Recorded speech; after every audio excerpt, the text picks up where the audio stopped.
There's someone asking in D.C., this industry is high on the thought of Matt Gaetz as Attorney General, you guys. Be pissed. Yeah, stop the cap. You can't call someone that when there's no conviction and there's no accuser, Todd. That's not appropriate. There's one group that's thrilled with Donald Trump's embattled pick for Attorney General. That's right, weed companies, you guys. Trump's first administration took a adversarial approach to cannabis policy, and the industry's worried a second term could roll back the few advances made during the Biden administration or target cannabis users and companies once again. But then came Matt Gaetz. That's right.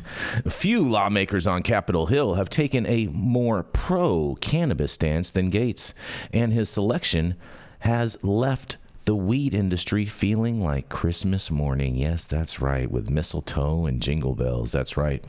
In a quote, he's a very vocal on this issue, and he's on our side, said Boris Jordan, CEO of Curaleaf, the largest cannabis company in America, and says sometimes it takes an unpleasant person to get something radical done.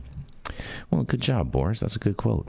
And more than half of the Americans live in a state where adult use cannabis is legal, but the industry is hampered by the lack of federal legalization and regulations. Companies face challenges accessing banking services, high federal tax rates, and a ban on interstate commerce, some of which the DOJ has the power to address. Here you guys go. The Biden administration began a process 2 years ago to lessen federal restrictions on marijuana, and the Trump administration will either shepherd it over the finish line or derail it. The Attorney General is key in that process, and the industry was hoping for someone who would not be as combative to the weed industry as Attorney General Jeff Sessions and William Barr in the last Trump administration. In a quote, that bodes well for the industry and understanding that a solution needs to be brought to bear. Former GOP Colorado Senator Cory Gardner, who championed federal cannabis policy changes during his time on Capitol Hill, said on Friday that Gardner met with Gaetz about cannabis policy during their time in Congress, and said he was, in quotes, very knowledgeable and understood the issues at stake. Well, that's because I've been keeping Matt up to speed with everything that's happening, you guys. And nonetheless, cannabis stocks shot up immediately after Gaetz' nomination was announced on Wednesday, a sign of the industry's optimism that he could bring about much-needed policy change. It was a surprising development for an industry disappointed by lawmakers in Washington, D.C. after high hopes that 2020's Democratic trifecta would bring progress. I don't understand why anyone expected the Democrats to do anything. But nonetheless, adult use cannabis legalization enjoys support among more than 60% of the country, including about half of Republicans. But despite bipartisan support on Capitol Hill, a piecemeal legislation to help the cannabis industry access banking services more easily, including backing from Majority Leader Chuck Schumer, only a research bill has passed during 4 years of Democratic Senate control. That's right. Well, we also had Cory Booker grandstanding and trying to kill safe banking, so that also led to part of it. And, nonetheless, Trump changed the game when he came out strongly in favor of Florida's marijuana legalization referendum, which ultimately failed. And during this election cycle, and the weed world has been waiting to see if his appointees would reflect that stance. In a quote, you guys, the choice of Gaetz signals to me and many of my colleagues that Trump is going to follow through on his campaign promises, said David Culver of the U.S. Cannabis Council, a trade group. And Gaetz has been involved in all the major pieces of cannabis reform that have surfaced over the years. And that's all true, end quote. And the reaction of the cannabis advocates in the criminal justice reform space, who uniformly requested anonymity to candidly discuss their views with Gaetz' nomination, was less enthusiastic. The cannabis advocacy world, which leans strongly progressive, has a long-standing aversion to Gaetz, originating with his guest to the 2018 State of the Union, a man accused of denying a Holocaust and promoting white nationalism. Oh, man, I know who put in this quote. I know who they talked to get this article. Oh, boy, here we go. In a quote, "It's horrible, but great at the same damn time. texted one legalization advocate who wished to remain anonymous because they may need to work with Gaetz in the future, and we are going to get everything we want, they say. And I know exactly who that person is, you guys. Oh, man, oh, man, oh, man, oh, man, oh, man. A number of these advocates told Politico as far back as 2019 that they would not answer questions about Gaetz' involvement in the policy space, and two advocates and one former Hill staffer told Politico this week that they stopped meeting with Gaetz and his staff about cannabis policy after the Department of Justice launched a sex trafficking investigation into Gaetz. The investigation has since been dropped through a House ethics probe into the matter and continued. And Gaetz has denied the allegations, which I believe are totally false and without merit and everything else like that. But nonetheless, that's just my opinion in reality. They could not deny, however, that Gaetz voted for and introduced legislation on cannabis policy, including amendments to allow the use of cannabis products by active military members, and most of these same advocates are now acknowledging the likelihood of working with Gaetz if he is confirmed as AG because of what he could do for their issue. That's right. They're having to do the Rico flip-flop right there. But in a quote, he's no longer one of the 435. He's a very prominent role, one legalization advocate explained. A lot of this is very, very bad, but in the narrow scope of drug policy, there might be room for making things better, they say. And of course, Gaetz still faces a very difficult confirmation battle. Anti-legalization groups, meanwhile, are pointing to Gaetz' vote against adult use marijuana in Florida as a sign that he may not be as amenable to the industry as widely believed. Now, we all know that's just propaganda. He was not for that monopolistic bill. Geez, these guys, these prohibitionists. And Gaetz told Politico in April that he was concerned with the Florida measure because, in quotes, it is done in the Constitution, which becomes very rigid and difficult to change. If Gaetz is confirmed, the industry is optimistic that he could do more than just shepherd through rescheduling, reinstating Obama-era protections for the cannabis industry. What protections are they talking about? Obama did not protect us at all. And beginning the process for full decriminalization are two steps some hope Gaetz would push for if he takes the role at top of the DOJ. And a quote, "That was the first good piece of news I got from cannabis in 3 years," said Jordan, said Gaetz' nomination. Well, it looks like my buddy, Mr. Matthew Gaetz, is going to be your next AG, and I can't wait to hear what you guys have to say about this, and I'm here to battle all of your crazy comments that I know you guys are going to have to say about this. His only qualification is that he's beholden to Trump. And now Trump owns the DOJ. That's his only qualification. No, he's not. He's a lawyer. Fucking unserious. He's a lawyer. Fucking Matt Gaetz is a lawyer. You can't run the DOJ without being a lawyer. Floor of women he has had sex with, right? He's never cross-examined. Allegedly. He's never cross-examined anybody. He's never interrogated anybody. He's interrogated tons of people, bro. I got tons of videos of him interrogating people as a House member. He was a junior. Young women were interrogated. He asked Democrats. He asked Democrats who are opposing Trump more questions than he asked for IDs in the parties. Right? Jeez Louise, bro. You're so ridiculous. Not all litigators, there we go. But they're not. But the Attorney General should have that under his belt. But cross-examination of somebody is a qualification now. Come on. Look, I think he has the best cross-examinations in my opinion. Yes, it is. It's actually one of their bread and butter skill sets.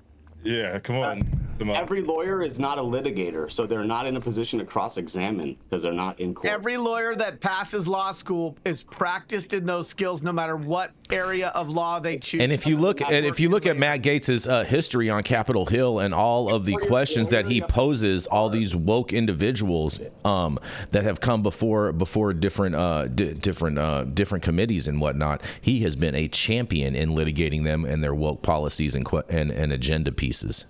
He's against human rights. No, he is not. That's the most ridiculous shit I've ever heard.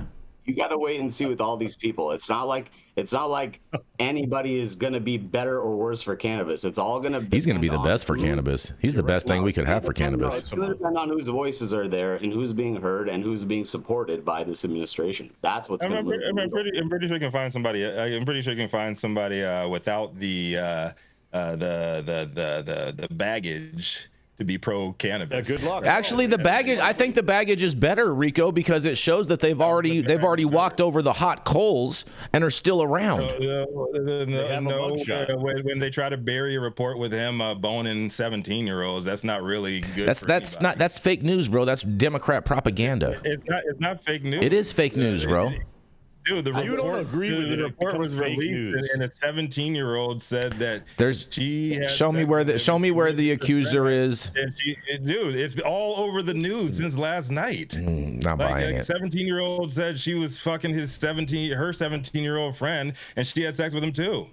Not buying it. She was 17. Not buying it. She said this, and your boy MAGA Mike tried to bury the shit. And so if you are a father of a girl like I am, fuck Matt Gaetz. Not buying any of this craziness. Find somebody else to smoke with. Find somebody else to get as your AG pick.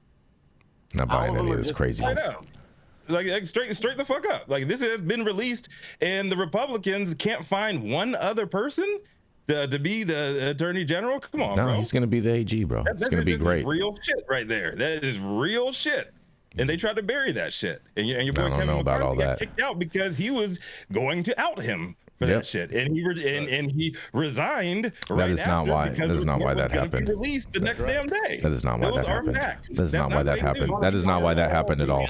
I knew about the ousting of Kevin McCarthy months ahead of time before that ever happened, bro. That is total fake news. Look, I just want to put a reality check out for everybody. Every single politician that runs this country is dirty, and they all cover for each other. So let's not pick and choose just because it's convenient. Nobody said that, Saman. Nobody said that, Saman, at all. No, hold on. You're trying to make false equivalencies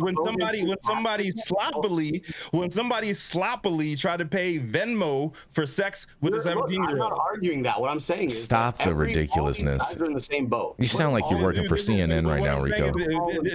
No, I'm not saying either or at all. I'm just saying, pick somebody who hasn't been on record, who didn't try to pay for fucking sex with a 17-year-old over Venmo. How about that? You're arguing for one makes it ridiculous. They're all, every single one of them, throw them in the same boat. They're all trash. No, they're not all paying for Venmo with a 17-year-old. Bro, they're all trash. You guys are crazy. They're not all doing this. Not every single one of them is doing that. How do you expect it to be different, Rico? Our president has 34 felonies. He's been accused 28 times of sexual misconduct and has to pay hundreds of millions of dollars to. And he's the president. Right? He's the president, right? So these rapists, they like each other, right? And now, removing the abortion laws, right? Now the rapist can actually. No one's removed the abortion laws. Stop it. Kids. Stop the hypocrisy. Look at Diddy, bro. It's all evil plan to control women. How many politicians did he pay? How many politicians did he have at his parties, bro? There were Democratic politicians. So again, let's not get all weird about this. They're all fucking trash. You don't have to. Matt Gaetz already got weird multiple times. We talk about the Matt Gaetz got a weird case. Straight up. Matt Gaetz ain't got no case, bro. When we say that they're all trash, that's like comparing compost to plutonium, right? There are varying degrees of trash. That's cute, Yarrow. That's cute. It's already enriched. King Rohrabacher said 25% of them were good people. And Matt Gaetz is part of that 25%. Oh, please. 100%. 150%. Put your alliance. Why can't a little of it be true, Jason? Because none of that is true. It's all made up propaganda by the left. How? You know this how? Because I know Matt Gaetz personally, bro. That's how.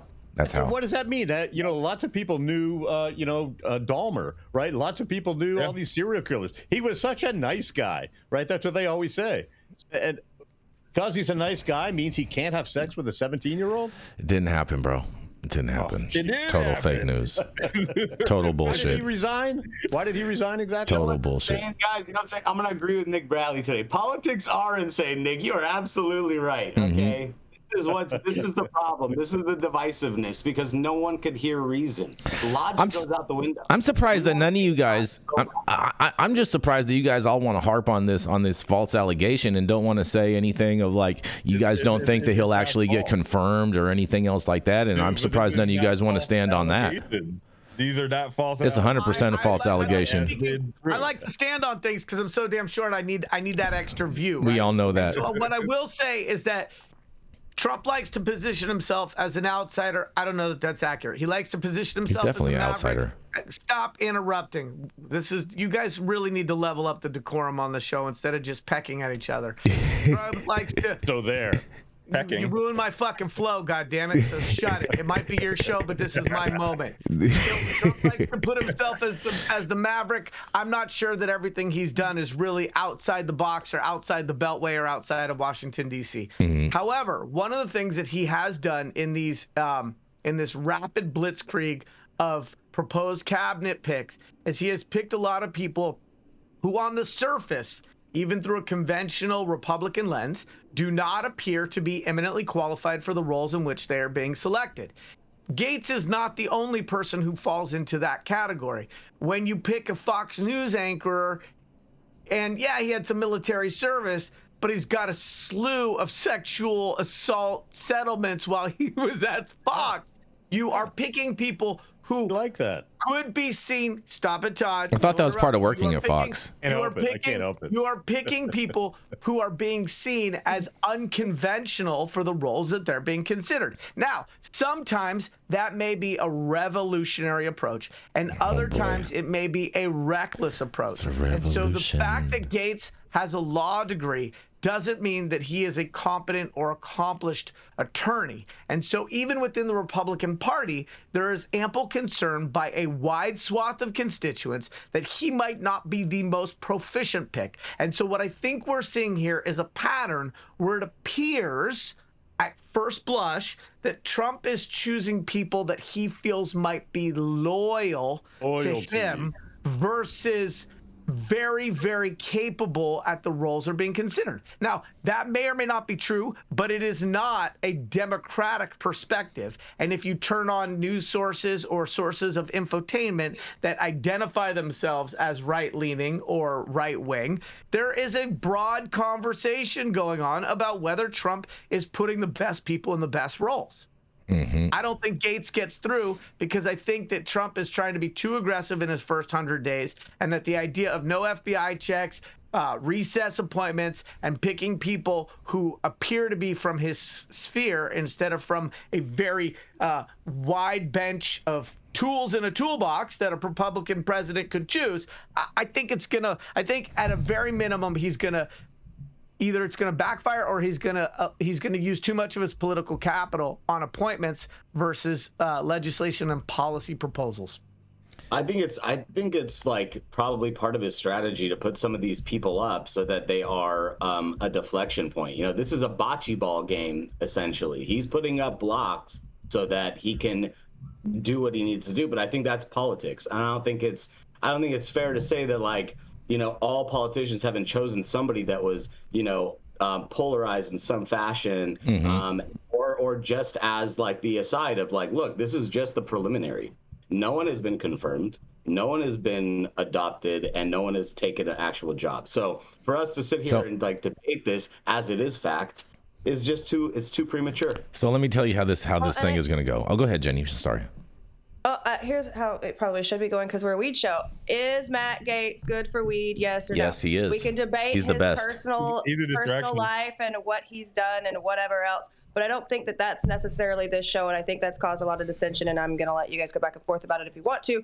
But his policy and his stance on cannabis, because we are a cannabis show and we were reporting the cannabis functions of this, what do you guys think about that? He's the best. He's the best thing since sliced bread for cannabis. Straight up. He's a distraction. Get somebody else in there. Oh God, he's not. We're not going to get someone else in there. That's not going to happen. He's going to end up getting confirmed. And I know a lot of people. I'm surprised none of you guys brought this up. That you guys don't think that he'll get confirmed through the whole process. But let me tell you something. Hold on, Rico. Hold on. So this is how it's going to go. Day 1, January 20th, Trump gets sworn in. Matt Gaetz is the acting AG from that point with all of the powers that the AG office has. Okay. A confirmation can take up to 2 years to actually go through. So Matt Gaetz will be the ultimate attorney general with or without a confirmation. Senator Thune has already said that he is fine with allowing for the recess appointment to put him in. And can you just imagine the conversation? Because we have this other thing going on in Florida. We have this open senatorial seat that has been vacated by Marco Rubio, who's now going to be our Secretary of State. And can you just imagine this, just picture the room. You got Trump in the room, you got Senator Thune in the room, and you got Matt Gaetz in the room. And he's saying, hey, here's the deal. Here's the deal, Thune. That room's gotta smell like You're going to make sure that Matt Gaetz gets through his confirmation hearing. Or I'm going to appoint Matt Gaetz to that senatorial seat, and you'll ultimately suffer the same fate as Kevin McCarthy in the Senate. Why are we envisioning this room again?